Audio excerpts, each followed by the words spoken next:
Hey everybody, it's Will at VIP Mortgage, and it's time for your local lender update.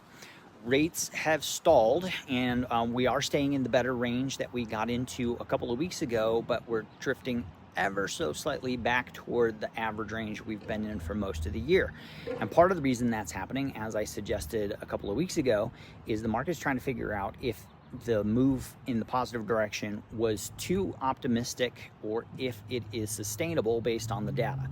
This week, the 10-year bond auction went really well. And that's a little surprising because one of the things we've been fighting, and one of the reasons that rates haven't been able to improve more, is because demand, or the number of people willing to buy debt on the bond market, has been much lower, even though the yields are higher. So that strong demand actually helped things improve a bit.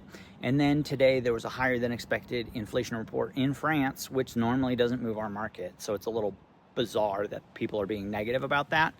But really the big discussion is, what is the Fed going to do at the end of the month for the last meeting before they take their August break? Remember, the Fed always takes August off, so they will have a meeting right at the end of July, and then the next opportunity for them to cut will be in September.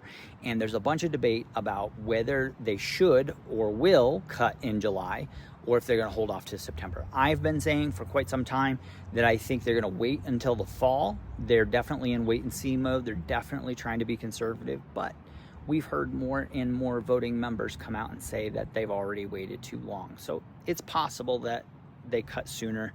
I just I tend to think that if there's an opportunity for them to kick a decision down the road, they're going to do that. Why? Because that's what the Fed normally does. So keep in mind, I think the big thing to watch is, can we stay in the range we're in? And then do they give any signals or projections at the end of the month that make the market think that, yeah, it's a pretty certain thing that they will cut even if they didn't in July? If there's anything we could do for you, give me a call. My number is 719-232-7553, and I'll be able to fill you in on all the details.